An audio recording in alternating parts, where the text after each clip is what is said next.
So I want to look at the economics a little bit of background in cattle. And of course, the situations all change from year to year. But we're going to start off just talking about some of the terms and things you want to think about when if you want to background your own calves or buy some cattle to background. And some of these terms are things you all know, but I'll just throw some things up there when we talk about average daily gain or ADG. We're talking about the total weight gain divided by the number of days on feed. That's pretty intuitive. Dry matter intake, we talked about that. That is the daily feed intake on a dry matter basis. Again, looking at everything on a dry matter basis is really critical, so we know exactly what that animal is taking in and not just the moisture content. Feed conversion, real important economically, and that's going to be your dry matter intake divided by your average daily gain. It's going to be a number like 6.5 or 7 or 5.5 or whatever it might be. The lower the number, the better, and that means that the cattle are gaining more for the amount of feed that they eat. Death loss, pretty self-explanatory what death loss is, but it's an important factor in profitability. Your ration cost, we're thinking about it in terms of dollars a ton. Again, think about it on a dry matter basis. Everything we think about with feed related, whether it's feed conversion, dry matter intake, or ration cost, think about it on a dry matter basis. Processing costs. What is it costing you to vaccinate, deworm, implants? If you're medicating with antibiotic or whatever it might be, but you want to have that figured in, and then any other medicine costs for treatments. How much are these cattle going to get sick, and what's it going to cost you to treat them when and if they do get sick? Some additional considerations, yardage cost. So a lot of folks, may not have a good feel for what this costs, but it's important for you to try to figure out what it costs you on a per head per day basis to feed those cattle. And really, it's all expenses except your feed and med costs. So it's labor, it's equipment, it's fuel, it's repair and maintenance, it's depreciation. Anything else that is supporting your feeding enterprise, utilities, freight, interest, insurance, anything else it might be. But it's important that as we're trying to figure out the the viability and profitability of a feeding venture, you're going to need to know what this number is. Okay, and I can tell you, in a commercial feed yard today, you're probably looking at in the neighborhood of 45 to 50 cents a head a day. Likely a smaller operation might be a little bit more than that, or it could be a little less, depending on what your overhead costs are. A lot of times, a big feed yard's going to have a lot of overhead costs that you may not have. But it's good to try to figure out and come up with a number what you think that cost is. Okay, cost of gain. That's your total cost on a per animal basis divided by the total gain, or you can look at it as a whole. If you've got 100 head, your total cost on that 100 head divided by the total gain of the 100 head. And this is excluding cattle costs. We're just looking at that added gain. So if they come in weighing 500 pounds and they go out weighing 800 pounds, we're looking at that 300-pound gain. What did it cost you to put that on? Important concept as we're trying to figure out profitability. Now, this next one is something that gets confusing for a lot of people, and that is the value of the gain. So that is the change in a per head cattle value divided by the weight gain. So I give a little example here. If we purchase a 550-pound steer at $295 per hundredweight, that's going to be $1,622 and change. Okay, if we're going to sell an 850-pound steer, and I just pulled a number out here at $242 a hundredweight, that's a little over $2,000, $2,057. So these cattle gained 300 pounds. Their change in value, which is this difference in number here, $434.50, meaning that these cattle brought you back another $434 as sold as an 850 pounder than they did as a 550 pounder. So if we take that change in value, which is we're here, and divide that by the weight gain, 300 pounds, the value of that gain is $1.44. Now the goal that we're shooting for is we want the value of the gain to be more than the cost of gain. That seems pretty intuitive. If it's costing us more than we're gaining in value, we don't want to do it. And so understanding that difference is real critical. And I'm going to give you some feeding examples here in just a minute. Okay.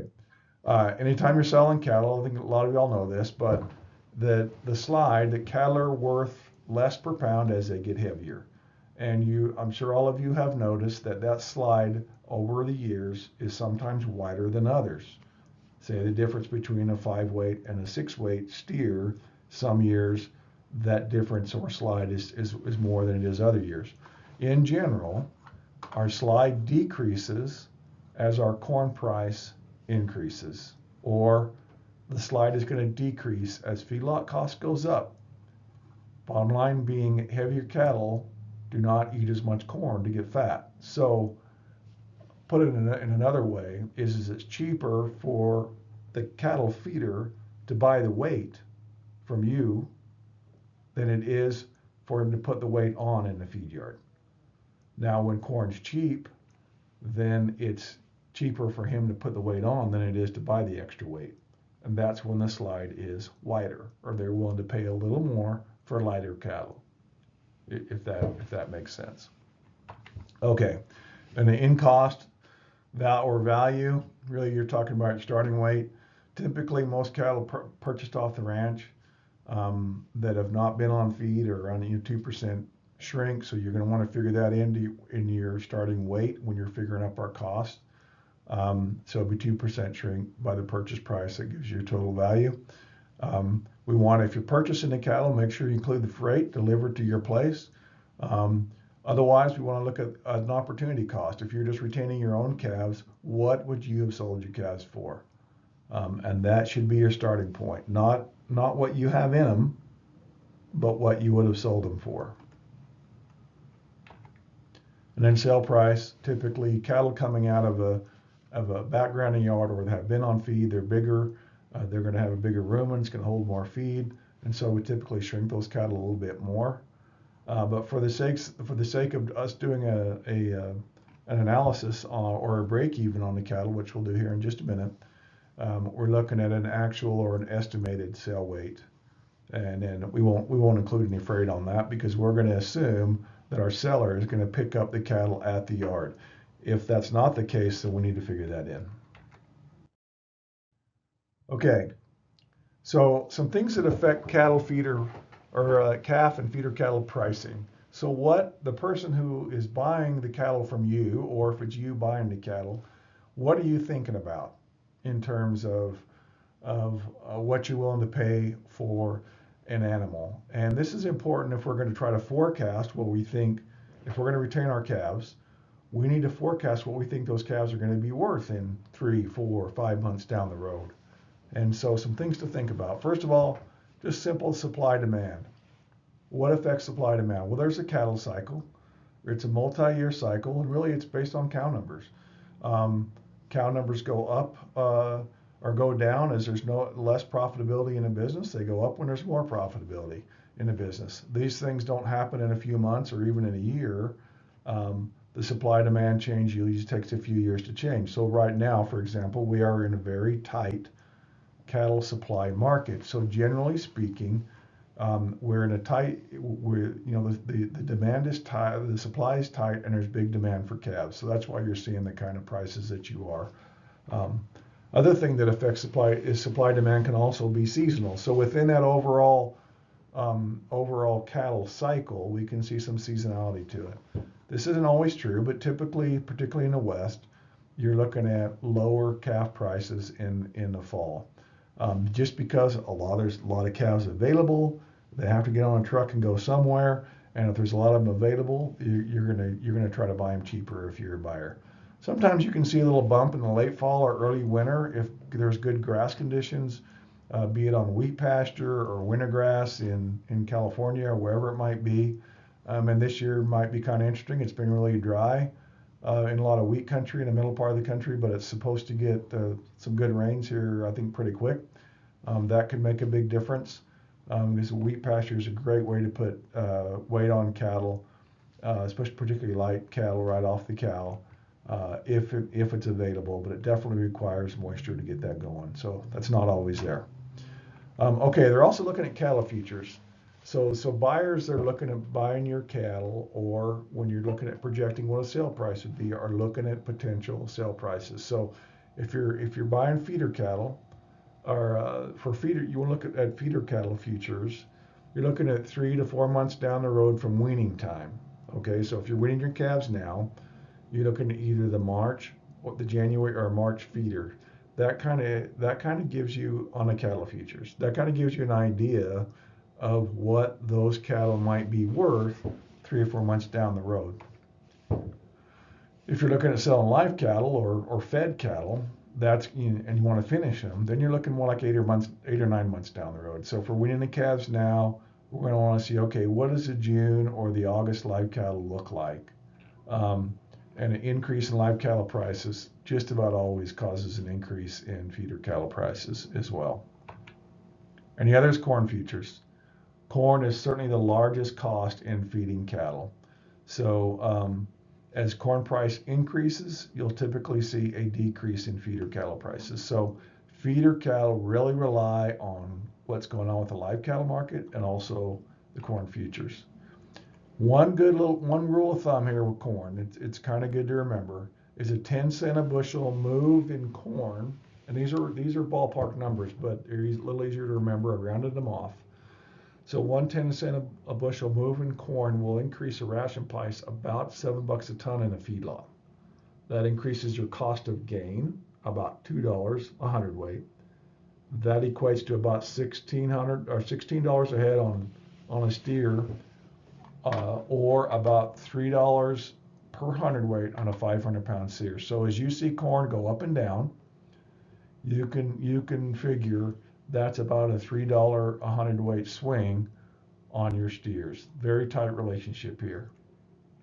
Good rule of thumb and thing to remember. So I just went and pulled these graphs off the futures the other day. You've got October feeder futures at uh, uh, showing a graph here for October 2024. We've got April live, so your feeder cattle are really going to be keying off this April live cattle market. And then we've got December corn here. So you can see this feeder market and the April live cattle market graphs look almost exactly the same. And then the December corn market looks a little different. You can see we're general downtrend in corn prices, but it's kind of an interesting phenomenon. When cattle supplies are tight, like it is this year, you'll see this kind of relationship a lot. That the corn doesn't have as big a factor. Live cattle really is driving feeder cattle prices. When there's high big cattle supplies, then corn has a bigger impact on feeder cattle prices because cattle are available and feeders just want to know, okay, how cheap can I feed them? There's been a lot of years where you'll see this chart look exactly like this one. This year's not one of them. Look a little different. Although if you look at it, the general shape of the graph is similar, okay, but it's not quite as identical as you get here. But again, feeder cattle prices are going to be keyed off both the live and the corn. Okay, so I'm going to work up a couple pricing scenarios. For a 550-pound steer, I'm gonna run you some break evens here. So we figure that at 295 a hundredweight, we're going to figure them at 120 days on feed. We're going to figure our intake at 2.5% of body weight. And in this case, for a break even, I'm using the average body weight. Okay, so the way you come up, sorry, I need a drink there. The way you come up with an average body weight is to take the starting weight plus your projected ending weight, which is going to be, let's see, well, in this case, I made it at 850 pounds. Okay, so that gives us an average of 670 times 2.5% of body weight, or the cattle will eat about 16.75 pounds. For our example, I used a hay cost at 110. And that's going to make up about 84% of the diet. So this is just a simple hay and DDG corn kind of a diet. I've got the DDG and corn and mineral supplementation at $400 a ton. It's going to make up 16% of the diet. So that gives us a ration cost of $177 a ton dry matter. Now I plugged the yardage cost in here at 40 cents a head today. Again, you need to kind of figure out what that is for you. And so looking at this break even, this little spreadsheet that I've worked on over the years to kind of calculate all this. We're going to make this available on the extension website. It isn't quite yet, but it will be, so you can kind of run some scenarios yourself. But again, purchase cost here, $2.95. In this case, I have the cattle gaining 2.5 pounds a day. And again, come back, they're eating at 16.7 pounds. I think it's what we figured it at. 120 days. So that has them converting it to 6.7. I got death loss in at 1.5 and our ration cost in at 177. Our medicine in at 16 bucks a head. And that is processing medicine together. Then you got brands and dues and check off and all that. A little over $2. So in this case, these cattle break even at 222 a hundredweight. And when I figured that at the time I did this, the feeder futures in March was at 248. It's actually less than that now. I looked at the spread between using cattle facts. Looked at the spread between how much of a slide we would look at between a 750 weight, which is our base weight, and what they went to. It's about $13 a hundredweight. And so these cattle would sell at 248 minus the $13, which would be 235, break even at 222. We won't need to go through every one of these numbers except to say our calculations here is saying that our cost of gain, 89 cents, and our value of gain is $1.25. Nice good spread there. And so if we look at this scenario, we should make about 106 bucks a head on these cattle by feeding them, again, if we get this kind of gain in feed conversion.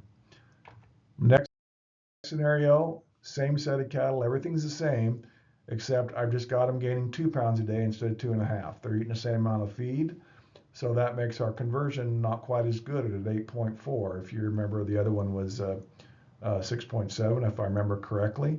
Everything else is the same, but that difference in average daily gain. So they sold for at 790 pounds instead of 850. You sold a 790 pounder, a $13 slide, but since they were not as far off the base weight, the slide discount's only a little over $5. So we sold the cattle for $242.80, a break even of $239. So you can see our break even was quite a bit higher. We were at $222 before. Total cost of gain at 112 versus the 2.5 pound gain was at 89 cents. Total value gain pretty similar.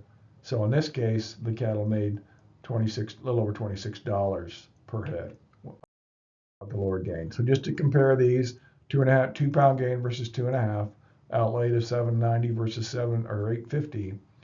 You see the difference in the feed conversion, your cost of gain a lot better with your higher gain, and that's pretty intuitive. And you break even at 239 and 222. So we're looking at about an $80 a head difference to get another half pound. Now, I just use this as an example to let you see how much difference a little difference in performance can make and how important it is to try to estimate these numbers to the best of your ability, because an $80 a head swing may decide, hey, I want to feed these cattle or I don't. And again, getting the help of some outside help to help you run these break evens and run a good ration is important.